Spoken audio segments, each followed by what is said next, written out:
प्रिय साथियों नमस्कार। मैं संजय कुमारी सरोज आप सभी का सरोज संपदा चैनल पर सहृदय स्वागत करती हूँ। इस सेशन में हम सब यूजीसी नेट जनवरी 25 की तैयारी के तहत paper 1 general teaching aptitude top questions के रूप में रिवीजन फटाफट mixed previous year question bilingual Hindi और अंग्रेजी में आपको मिलेंगे। सेशन पर नए हैं तो इसे सपोर्ट लाइक कमेंट शेयर करें जिससे एक दूसरे का हौसला अफजाई हो सके। ज़्यादा देर न करते हुए प्रश्न की ओर चला जाए। प्रश्न 1 हमारा है, शिक्षक विद्यार्थियों को निम्नलिखित में से किसमें संलग्न करने के लिए स्मृति विज्ञान रणनीतियों का प्रयोग करते हैं? ए विज्ञान परक जांच, बी सूचना को स्मरण आत्मसात करना, सी प्राक्कलनों का परीक्षण, डी समस्या हल करना और लेखन गतिविधियाँ। इंग्लिश इसकी है, teachers are mnemonics strategies for students to engage in a scientific inquiry, B memorizing and assimilating information, C testing of hypothesis और डी है problem solving and writing activities. सही विकल्प का चयन करना है। ABCD में हमारा कौन सा हो जाएगा? प्रश्न को भी समझा जाए कि स्मृति विज्ञान के लिए रणनीति बताने के लिए बातें हो रही है तो इसका सही क्या हो जाएगा? सूचना को स्मरण और आत्मसात करना। स्मृति से है स्मरण, हमारा ऑप्शन बी की ओर है। सही आंसर का मिलान देख लिया जाए। ये रहा आपको मेमोराइजिंग एंड एसिमिलेटिंग इंफॉर्मेशन। अगला प्रश्न 2 पे, ऐसी अनुपस्थितता संबंधी व्यवहार को निम्न में से क्या कहा जाता है जिसमें बच्चे अपने माता पिता की पूर्वानुमति के बिना जानबूझकर कक्षा अथवा विद्यालय कक्षा से बाहर की गतिविधियों से अनुपस्थित रहते हैं? ए छल करना, बी नखरे करना, सी झूठ बोलना, डी पलायनशीलता। इंग्लिश इसकी है, the absenteeism related behaviour in which children willingly make themselves absent from the classroom activities of the school without the prior permission of their parents is called as A cheating, B tantrums, C lying, D truancy। सही विकल्प क्या होगा हमारा? तो ये है आपका truancy, option D पलायनशीलता।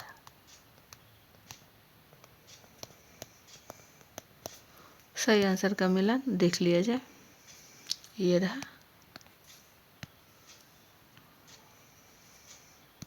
Next question 3 पे। नीचे 2 कथन दिए गए हैं। कथन 1, लघु अवधि स्मृति में संवेदी सूचना को उसी रूप आकार में संरक्षित व प्रतिघारित किया जाता है जैसे वह मूल रूप में प्राप्त हुई थी। कथन 2, तात्कालिक स्मृति में संवेदी सूचना विशिष्ट चाक्षुष को शब्द प्रभाव प्रति को चिन्ह व शब्दों के रूप में प्रतिघारित किए जाने के लिए कूटकरण की प्रक्रिया के अध्याधीन है। इंग्लिश इसकी है, given below are 2 statements. Statement 1, in short term memory the sensory information is preserved and retained in the form and shape as it was originally received. Statement 2, in immediate memory sensory information is subject to a process of encoding for being retained in the form of special visual and auditory impressions, symbols, signs and words। ABCD के दिए गए option से सही हमारा क्या हो जाएगा?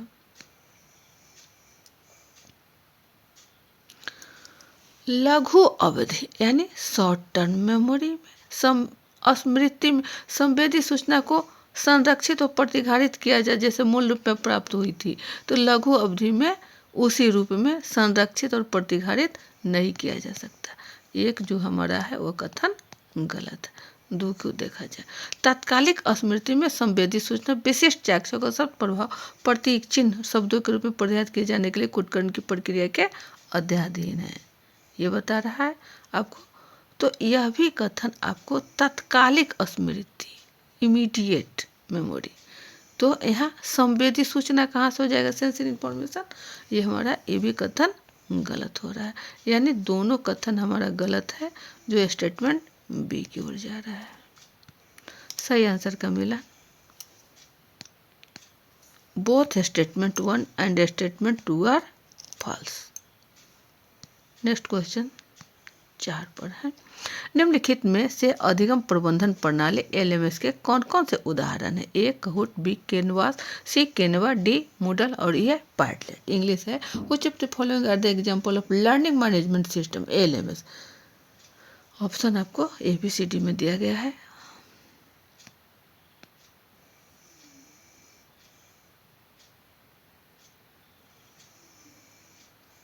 तो ये है आपका कैनवास और मूडल।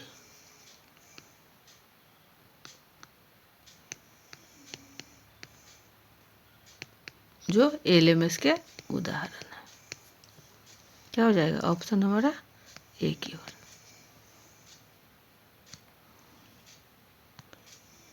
ये रहा सही आंसर का मिलान, B and D only. Next question, स्वनिर्देशित अधिगम के निम्नलिखित में से कौन कौन से प्रमुख अभिलक्षण हैं? ए स्व अनुवीक्षण, बी अधिगम का स्वामित्व लेना, सी उपचारात्मक शिक्षण, डी शिक्षक उन्मुखी, डी ई अधिगम का विस्तार। इंग्लिश है, which of the following are the prominent features of self directed learning? A self monitoring, B talking ownership learning, C remedial teaching, D teacher oriented और ये है एक्सटेंशन ऑफ लर्निंग। सही विकल्प का चयन करना है एबीसीडी में। क्या हो जाएगा हमारा स्वनिर्देशित माने खुद से अधिगम के संदर्भ में है, तो स्व अनुवीक्षण होगा ही होगा, सेल्फ मॉनिटरिंग, अधिगम का स्वामित्व लेना यह भी हमारा होगा, उपचारात्मक शिक्षण यह जो है हमारा रिमेडियल टीचिंग, ये किसी शिक्षक द्वारा होता है न कि छात्र स्वयं के लिए, तो ये हमारा कहीं ना कहीं गलत हो रहा है। और शिक्षक उन्मुखी यानी टीचर ओरिएंटेड, तो यह सिर्फ शिक्षक के लिए है, तो सी और डी हमारा नहीं होगा। अधिगम का विस्तार यह भी होगा स्वयं के लिए, तो क्या हमारा आ रहा है ऑप्शन ए, बी और ई, जो ऑप्शन बी की ओर। सही आंसर का मिलन ये रहा। नेक्स्ट क्वेश्चन 6 की ओर, किसी क्षेत्र में विद्यार्थियों के कार्यों का संकलन जिसमें वृद्धि, आत्मचिंतन और उपलब्धि प्रदर्शित होती है उसे कहा जाता है? ए सकारात्मक व्यवहार, बी व्यक्तिगत विकास, सी उपाख्यानात्मक अभिलेख और डी है आपको पोर्टफोलियो पत्रधान। ये सी है, ये डी। इंग्लिश इसकी है 6 में, A collection of the students work in and area showing growth, self reflection and achievement is called as a positive practice, B personal development, C anecdotal record और D है portfolios. क्या होगा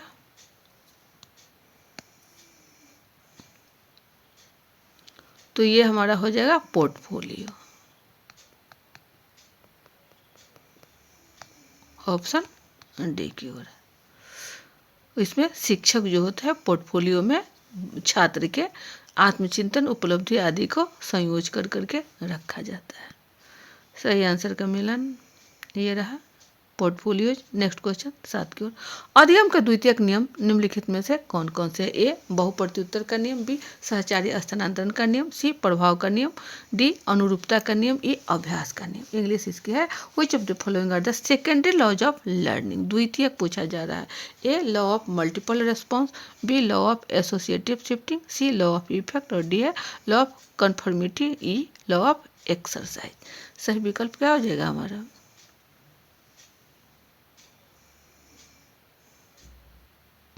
तो अभ्यास का नियम यह जो है आपका प्राइमरी है, प्रभाव का नियम यह जो है हमारा प्राइमरी है कहीं ना कहीं, तो बच गया आपका कौन? ए, बी और डी। ऑप्शन क्या हो जाएगा? बी की ओर। सही आंसर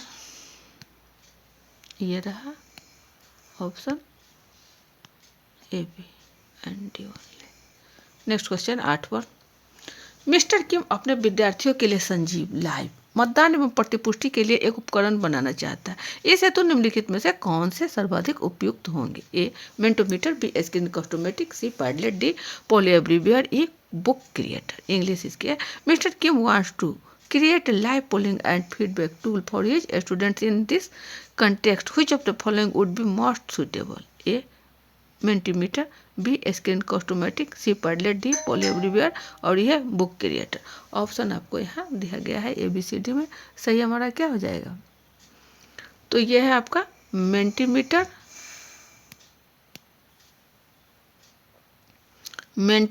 और पोली एवरीवेयर, यानी ए और डी ओनली। ऑप्शन बी की ओर। सही आंसर का मिलान ये रहा आपका। नेक्स्ट क्वेश्चन 9 पर है स्व-विनियमित अधिगम द्वारा अनुपालित विभिन्न सोपान निम्नलिखित में से कौन से हैं? ए लक्ष्य निर्धारित करना, बी कार्य का विश्लेषण करना, सी अधिगम को विनियमित करना, डी योजनाओं को आविष्कृत करना, ई युक्तियां एवं कार्यनीतियां अधिनियमित करना। इंग्लिश इसके what are the different step followed by the self regulated learning? A setting goals, B analysing the task, C regulating learning, D dividing plans और ये इनएक्टिंग टैक्टिक्स एंड स्ट्रेटजीज। क्या होगा हमारा सही विकल्प ए बी सी डी में? तो कह रहा है कि सोपान में आपको लाना है, सोपानिक क्रम में लाना है, सीक्वेंस में। तो सबसे पहले इसका क्या होगा? लक्ष्य निर्धारित करना या कार्य या अधिगम या इसको क्या कार्य का विश्लेषण करना। तो ये जो ऑप्शन आपको कथन जो दिए गए हैं, तो सबसे पहले हमें क्या करना होता है? एनालिसिस करना होता है, विश्लेषण करना होता है। तो विश्लेषण हमारा कहाँ शुरुआत हो रहा है? बी पर हो रहा है, एनालाइजिंग द टास्क। बी एक ही ऑप्शन में है, वो आपको सी से शुरू है। पहले एनालाइज करेंगे, उसके बाद लक्ष्य, और उसके बाद योजना को आविष्कृत करना, पुनः उसकी नीतियां करना और अधिगम को विनियमित अंत में करना, लास्ट स्टेज। सही आंसर का मिलन BADEC। नेक्स्ट क्वेश्चन, MIDI का मतलब है? MIDI stands for A multimedia interface data interchange, B musical instrument digital interface, C multi interface data, D media interchange for interface. क्या होगा? तो ये है आपका musical instrument digital interface, option B. सही आंसर देखा जाए, ये रहा आपका। नेक्स्ट क्वेश्चन 11 पर है, शिक्षण के निम्नलिखित स्तरों में से किसमें उच्चतम चिंतन कौशल क्रम समाविष्ट है? ए स्मरण स्तर, बी बोध स्तर, सी प्रतिवर्त स्तर और डी सभी स्तरों में समान चिंतन कौशल समाविष्ट होते हैं। इंग्लिश इसकी है which of the following levels of teaching involves the highest order thinking skills? A memory level, B understanding level, C reflective level और D all levels involve similar thinking skills. क्या हो जाएगा हमारा? तो जैसा कि हम सब जानते हैं कि हमारा जो लेवल है स्तर, वो है एक नंबर पे आपका आता है मेमोरी लेवल, दूसरा अंडरस्टैंडिंग लेवल और तीसरा है रिफ्लेक्टिव लेवल। तो सबसे उच्चतम चिंतन पूछा जा रहा है। यहाँ रट्टा मारना होता है, यहाँ उदाहरण या तुलना किया जाता है और यहाँ चिंतन की जाती है। तो सही विकल्प हमारा क्या हो जाएगा? सी प्रतिवर्त स्तर या रिफ्लेक्टिव लेवल। सही आंसर का मिलन ये रहा आपका ऑप्शन सी। नेक्स्ट क्वेश्चन, यदि राम एक विशेष विषय में कुछ संकल्पनाओं को समझने में समर्थ नहीं है और वह विषय में सतत रूप से निम्न कार्य निष्पादन कर रहा है, तो उसकी कठिनाइयों के कारण का पता लगाने हेतु तो कौन सा मूल्यांकन परीक्षण संचालित करना होगा? ए स्थानांतरण मूल्यांकन, बी निदानात्मक मूल्यांकन, सी संगलनात्मक मूल्यांकन, डी निर्माणात्मक मूल्यांकन। इंग्लिश इसकी है if Ram is not able to understand certain concept in a particular subject and is continuously performing poorly in the subject, which evaluation test will be have to be conducted to know the cause of his difficulties? A placement evaluation, B diagnostic evaluation, C summative evaluation और D है formative evaluation। सही विकल्प क्या हो जाएगा हमारा इसमें?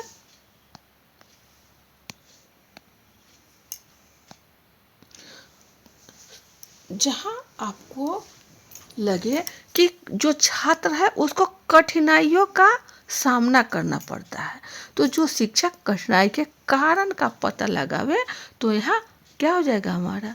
आंख मूंद कर एक ही होगा, वो होगा डायग्नोस्टिक।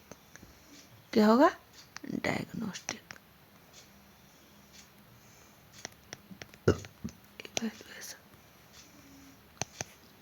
यानी निदानात्मक।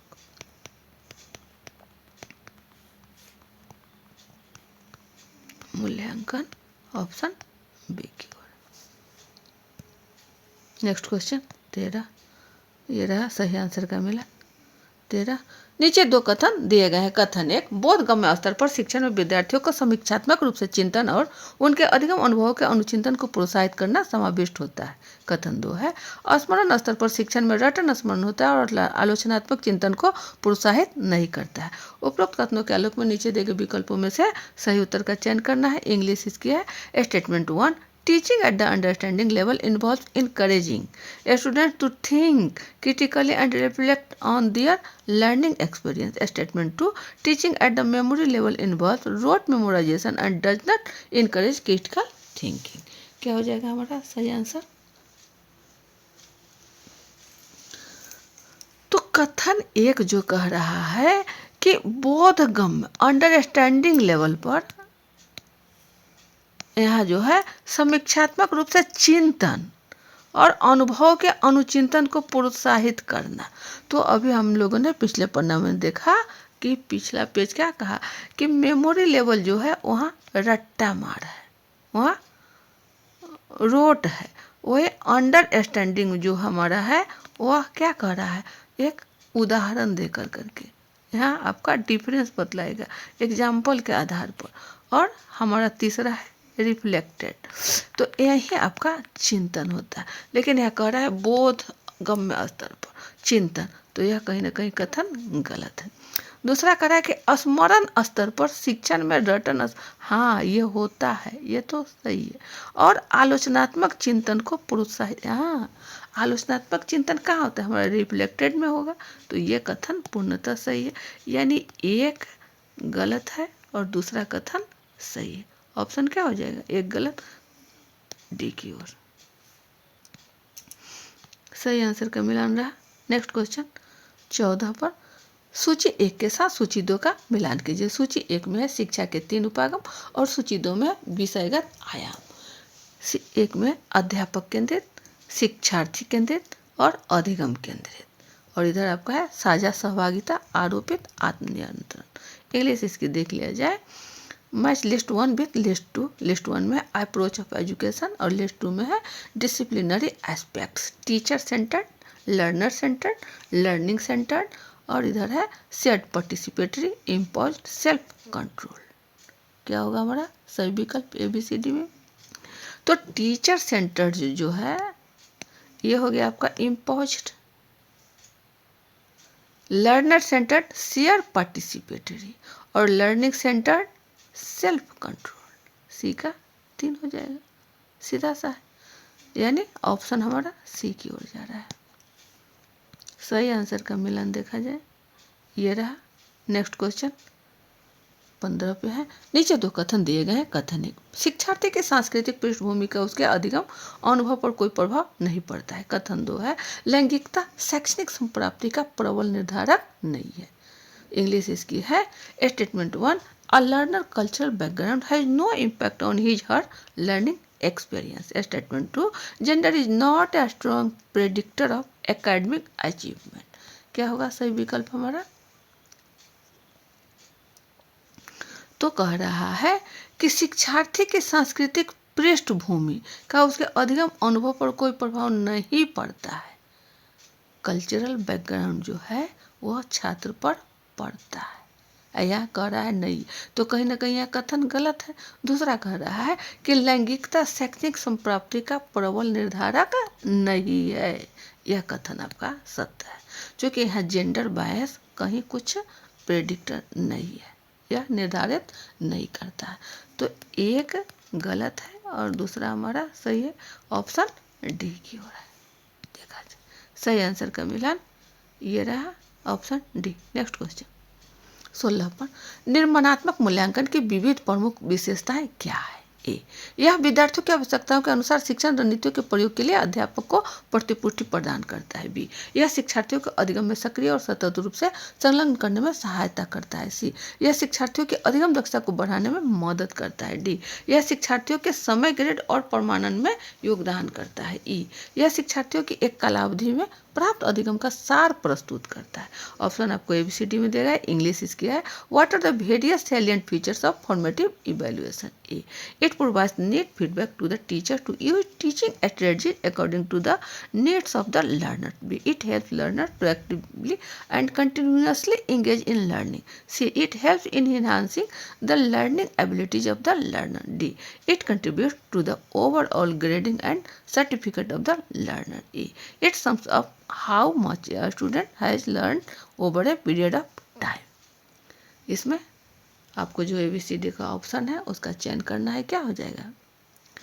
निर्माणात्मक मूल्यांकन, यानी कहीं ना कहीं शिक्षक और छात्र के बीच जो वर्ग कक्ष में हो रहा है उससे वही हम बच्चों को फॉर्मेटिव में लाते हैं, निर्माण करते हैं उसका।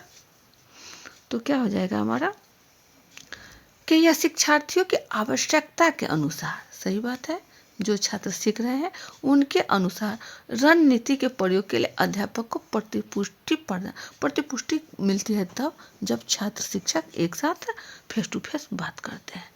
यह शिक्षार्थियों को अधिगम में सक्रिय और सतत रूप से तो कहाँ ये फॉर्मेटिव में ही कंटिन्यूअस एंड कॉम्प्रिहेंसिव होता है। सही है, ए भी सही है हमारा, बी भी सही है।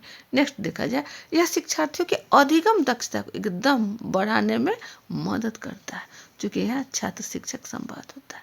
यह शिक्षार्थियों के समय ग्रेड और नहीं, समय ग्रेड से कोई मतलब नहीं, डी हमारा कैंसिल, सी सही है। शिक्षार्थियों की एक कालावधि में प्राप्त अधिगम का सार नहीं, यह भी कथन गलत। ए, बी और सी ऑप्शन क्या हो जाएगा? सी हमारा हो जाएगा। सही आंसर का मिला। नेक्स्ट क्वेश्चन 17, वास्तविक जीवन की परिस्थितियों में अनुप्रयुक्त होने वाले कौशल एवं अभिक्षमताओं का प्रशिक्षण निम्नलिखित में से किस मूल्यांकन प्रक्रिया द्वारा किया जाता है? इंग्लिश इसकी है which of the following assessment procedures take skills and abilities as they would be applied in real life situations. A, formative assessment, B, authentic assessment, C, effective assessment और डी है पीयर असेसमेंट। क्या होगा सही विकल्प हमारा? तो यह है आपका ऑथेंटिक असेसमेंट, ऑप्शन बी की ओर, ऑथेंटिक, चूंकि यह कौशल एवं अभिक्षमता का प्रशिक्षण, तो कहीं ना कहीं इसका प्रामाणिक मूल्यांकन होना चाहिए, प्रामाणिक मूल्यांकन। ऑप्शन देखा जाए सही, ये रहा सही आंसर। नेक्स्ट क्वेश्चन 18 पर, सहकारी अधिगम के तत्व निम्नलिखित में से कौन से? ए, व्यक्तिगत उत्तरदायित्व, बी, सकारात्मक परस्पर निर्भरता, सी, प्रोत्साहक अन्योन क्रिया, डी, सामाजिक कौशल, ई, सामूहिक परिक्रमण। इंग्लिश इसकी है which of the following are the elements of competitive learning? A, individual accountability, B, positive interdependence, C, promotive interaction, D, social skill और ये ग्रुप प्रोसेसिंग। सहकारी पूछ रहा है प्रश्न आपको कि सहकारी अधिगम के लिए कौन सा हमारा है? तो व्यक्तिगत उत्तरदायित्व होना चाहिए, सकारात्मक परस्पर निर्भरता होना चाहिए, प्रोत्साहक अन्योन के लिए एक दूसरे के साथ भी प्रोत्साहक होना चाहिए, सामाजिक कौशल भी होना चाहिए और सामूहिक परिक्रमण भी, ग्रुप प्रोसेसिंग, यानी सभी के सभी हमारा सहकारी अधिगम के तत्व है। ए, बी, सी, डी और ई, ऑप्शन क्या हो जाएगा? डी की ओर सही आंसर देखा जाए, ये रहा। नेक्स्ट क्वेश्चन 19 की ओर, अधिगम को प्रभावित करने वाले निम्न में से कौन से कारक विषय वस्तु से संबंधित नहीं है? ए, तत्परता और इच्छा शक्ति, बी, विषय वस्तु अथवा अधिगम अनुभव का संगठन, सी, अधिगमकर्ता की बुनियादी क्षमता और डी है विषय वस्तु अथवा अनुभव की प्रकृति, ई है विषय वस्तु पर महारत। इंग्लिश इसकी है which of the following factors influencing learning are not related to content? A, readiness and will power, B, organization of the content और learning experiences, C, basic potential of the learner, D, nature of the content और learning experiences, E, mastery over the subject matter. Option आपको ABCD में दिया गया है, क्या हो जाएगा हमारा सही विकल्प? तो तत्परता और इच्छा शक्ति ये कह रहा है कि संबंधित नहीं है अधिगम को प्रभावित करने वाली, तो हमारे इच्छा शक्ति से अधिगम प्रभावित नहीं होता है, ये हमारा सही है। विषय वस्तु अथवा अधिगम अनुभवों का संगठन, से यह विषय वस्तु तो होना चाहिए, लेकिन यह है संबंधित नहीं है, तो इसको हम लोग नहीं लेंगे, बी नहीं होगा। अध्ययनकर्ता की बुनियादी क्षमता, जो उसका बेसिक है, वह विषय वस्तु को प्रभावित नहीं करता है, यानी ए हो जाएगा और सी हो जाएगा। बी नहीं होगा तो ए कैंसिल, सी होगा और ए होगा तो आपको डी की ओर जा रहा है। यानी क्या कह रहा है, विषय वस्तु अथवा अनुभव की प्रकृति, यह तो होना चाहिए, लेकिन प्रश्न है कि नहीं, विषय वस्तु पर महारत, तो हमको मास्टरी कर लेने से ही विषय वस्तु हमारा संबंधित नहीं हो जाता है। ए, सी और ई है जो ऑप्शन डी की ओर है। सही आंसर का मिलान देख लिया जाए, ये रहा सही आंसर का मिलान।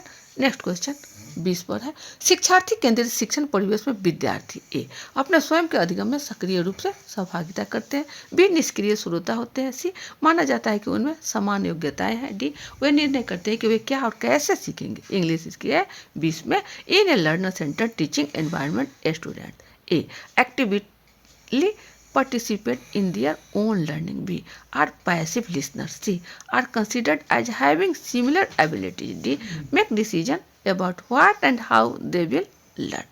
ऑप्शन आपको ए बी सी डी में दिया गया है, क्या हो जाएगा, शिक्षार्थी केंद्रित, तो जहाँ यहाँ लर्नर है तो निष्क्रिय श्रोता होते हैं, तो कहीं ना कहीं यह कथन आपका बी नहीं होगा, तो जब बी नहीं होगा तो ये बी कैंसिल हो गया, ये बी कैंसिल हो गया।